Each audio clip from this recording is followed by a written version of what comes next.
Another that will limit you to be able to boulder is money. This is because a bouldering session can range from £8 to £12 a session, depending on the time of day. If you want to go once or twice a week to improve your skill range, this can become quite expensive. However, the alternative to this is a pass for £44 a month, which allows you to climb unlimited at any time of day, and this will be worth it if you are climbing at least once a week to improve your skills. Also, the price may limit your climbing time because one of the sessions you have booked might be at the end of the month, and you might not have enough money for it because you spent all your wages, and you have to wait until the beginning of the month to get paid again. This also links to having to buy equipment. This is because to get better at bouldering, you will have to buy special shoes that you can wear to help you with your climbing, as well as your own bag of chalk that will allow you to become better at your grip on the wall. A limitation or a threat that could prevent you from bouldering is travel. For example, the bouldering centre might be quite far away and it might not be close to your house. This might take a long time and it might not be worth it to go all the way out to a bouldering centre if it takes longer for you to get there and back if you're not too fussed about bouldering. This links to the cost of the travel because it might be expensive to travel to the bouldering centres. Also, the travel to the bouldering centres may limit your climbing because the location of the centre may be in the middle of nowhere and there might not be any bus or train stations nearby, and the only way to access by car. This might demotivate you to go if it's too far away and takes too long to get there and back. So within the development plan of a 6-week development plan, there'll be 4 sessions a week focusing on different elements of bouldering to help improve your skills, and will mainly focus on sessions and then different parts of the body. So there's a taster session where you go and try out bouldering, a 1-to-1 session with a private instructor, a 30-minute climbing session on the green holes, which is the lowest level, so you can gradually build up. It's only the first week, and grip exercises, so your grip will be better on the wall. There's also in week 2 more grip exercises, but as part of progressive overload, it will be for a longer period of time, so this will gradually increase your strength in your lower forearm.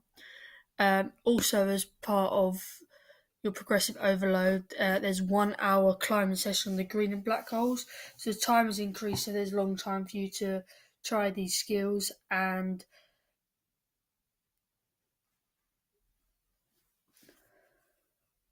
of the holds harder. So within the weeks, beginning of the weeks, there's more 1-to-1 sessions. You'll be quite new to it, and gym sessions at a lower time, specifically focusing on a certain area. A lot of hand grip for your forearm strength, and open sessions on your own. So within my climbing, I have identified different opportunities that will help me develop my climbing skills and techniques. The first is my hand grip. According to the climbing.com, max finger strength is your ability to grab a hold for 5 to 10 seconds, and my hand grip in my fingers and forearm needed some work. Whilst climbing after a short space of time, I found that it was harder for me to be able to hold onto the holes while I was looking on where to move onto the wall next, and my fingers started to ache and felt tight. This meant it was harder for me to climb because it became a slight struggle, especially on the walls where the size and the shapes of the holes were smaller and irregular. The issue was mainly that my fingers and muscles in my lower arm. For this reason, I've decided to have 1 session a week focusing on strength in my arms. I have brought a Grip Master hand exerciser. This is specific to my knees and develops in my climbing because it allows me to build strength in my fingers and allows my fingers to get used to being used frequently. This allows me to be able to improve my strength in my fingers and overall the grips on the hold, especially when they get smaller. It prevents me from damaging the tendons to my fingers each time I climb. These are relatively cheap and available in local bouldering centres, therefore it's easy for me to buy one. It is also one of those exercises which I can use. It's small and light, where I'm able to do it whilst doing something else and carry it around for me, so I can do a few reps when possible each day. For example, I could do these exercises when doing my homework. I can write with one hand and focus on strength in the other. I've also brought a power grip exercise, and this allows me to develop my strength in my forearm by squeezing the ends together. When focusing my forearm, I will have a higher weight and lower reps each time for each week, as I will gradually increase each time as my strength in my arms will build as part of progressive overload. So this is specific to my bouldering needs, and it's realistic and measurable because it's only gradually increasing. Therefore, I've brought an exerciser which is 10 kg, which allows me to build up my strength up quickly because it's working the muscles harder. It allows me the muscles to rip and therefore grow and develop my strength. This is also very cheap and can be bought in most sports shops as a variety of weights. Once my strength improves, it will keep developing for the holds. I can buy another one with a higher weight as progressive overload to keep the development of my strength in the lower arm to keep improving. According to functional hand grip, we are developing strength through training which can be applied correctly more efficiently from in. Development plan linking to flagging. The second of my weaknesses was flagging, and this is a skill-based weakness. If this is developed, it would improve my technique on performing the skill and prevent me from rotating and turning on the wall whilst climbing. According to the Climber's Journey, flagging is an incredibly useful technique and is quite necessary if you're pushing into more immediate climbs. When flagging and climbing on the wall, it's determined by your leg strength and core strength to keep you stable and prevent you from rotating and swinging whilst deciding where your path of climbing to the top of the wall may be. Whilst I was climbing, I kept swinging to the sides and began to struggle on the wall because I began to get fatigued and couldn't control myself by putting my legs out and stop rotating. Therefore, within my development plan, I decided to have a gym session focusing on my core and legs in a separate session. The core session will allow me to have a stronger trunk, which means I am more balanced on the wall. It also allows me to be more balanced and stable on the wall, therefore I would hold my isometric positions. These leg sessions will allow me to get stronger legs on the wall and use my legs instead of my arms. This links to improving my flagging because it will allow me to hold my body weight whilst having my legs out on the wall as a lever to stay balanced. With the gym sessions focusing on specific areas will improve my flagging and climbing in general because I'll be more balanced on the wall, become less fatigued and have less breaks on the wall. Also, as flagging is a useful technique to use on the wall, it's better to improve my bouldering. Core strength is one of the main contributes for ability and balance on the wall. This combines to improve muscular strength. So the development plan linking to slapping. Another one of my weaknesses is slapping. This could be due to lack of hand grip or not enough upper body strength. According to Climbing Magazine, coordination is the most important part of compression climbing. Every part of your body must work together as fluidly and in sync as possible. Each limb is invested in your overall strength and reach. Therefore, my coordination on the wall needs to be some working on. The reason behind this is that it will allow me to improve my technique in slapping. This is because I will be able to coordinate the movement of my arms whilst moving other parts of my body to climb.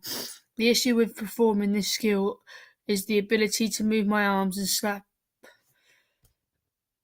and grip the wall using upper body strength. For this reason, I've decided to do a few sessions within my 6-week training program to focus on upper body strength and hand grip. Climbing has a set requirement to have upper body strength to allow you to climb easier and be able to manage your body weight to allow you to pull yourself up the wall. One of these sessions will be a bar workout, therefore these will be bodyweight exercises and will work the whole body for climbing: core, arms, legs and hand grip. For example, these exercises could include pull-ups for my arms and lats, leg lifts for core, hand walking for hand grip and crunches for legs and core. These will improve my hand grip because when I be hanging from the bar, these sessions will allow me to focus on improving my whole body throughout exercises which I can make easier or harder to allow me to be able to climb better and perform these skills better techniques. Then I can prevent fatiguing and wasting time whilst climbing as well as trying to improve my open sessions. Development plan for sessions. For these sessions and techniques I can improve on linked to my bouldering. I need to attend more sessions, either one-to-one sessions or private sessions with an instructor, open sessions or taster sessions. I will complete at least one of these sessions a week to develop my skill. Within the first few weeks of my development plan, I will have a one-to-one session because I'm quite new to bouldering, and it will help me get used to climbing on the wall without a harness and get used to the different types of holds. These one-to-one sessions will provide me with a clear pathway of what skills to do and how to do them. I will be able to listen to instructions and complete under supervision of a highly qualified instructor. At the end of the sessions, I will be given a constructive feedback on what I've done well and what I can do to improve. This will help me plan the rest of my weeks in my development plan for in my open sessions to focus on what to focus on and what I have to work on. Another opportunity is to take part in an open session at the Bouldering Centre, which occur weekly in my development plan. The reason behind these sessions once a week is that they will be after the one-to-one sessions to keep me developing my progress on my skills. These sessions are run for climbers who want to develop their skills they have learnt under no supervision. The disadvantages for this is that there is a limited instruction on what to do and less feedback. However, the reason behind these sessions is to develop my skill first, then practice the wall on the wall on my own. With bouldering, this will allow me to progress to the different colour holds and shapes of holds. Also, maybe towards the end of the development plan, the different shape walls, for example, the vertical ones that go out. While these sessions are open, there are still instructors within the centre. I can ask questions about the skills I'm learning. They can also give me feedback. So, next is sailing. As with bouldering, this sailing graph table chart thing shows on a rating out of 10 how I thought that the skills I performed in the water went. Obviously 10 being really well and 1 being rubbish. And these link to my strengths and weaknesses. Skill 1 in sailing is sailing away from the wind. When sailing away from the wind is behind the sailboat. This means that the boat will be travelling at a faster speed, especially if the sail's in. This is because if the sail's in, you're going to travel faster, and if the sail's out, you're going to travel at a slower pace.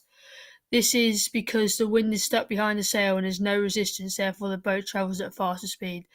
To sail against the wind, this happens by turning the sailboat 180 degrees. Sailing away from the wind was one of my strengths. This is because when you controlled the sail, it was easy to adjust to change the speed that you were travelling. This is because when you push the sail out, you were travelling at the slower speed as the wind gets trapped, whereas if you pull the sail in, it creates more speed, allowing you to travel at a faster speed. So this is one of my strengths because it was easy to control the sail to be able to determine the speed and the direction of the wind to see where it was coming from. Skill 2 in sailing is sailing towards the wind. So when you're sailing towards the wind, you are sailing into the wind and you're sailing against it. This means that you are resisting against the wind and your sail has to be more in to pick up speed.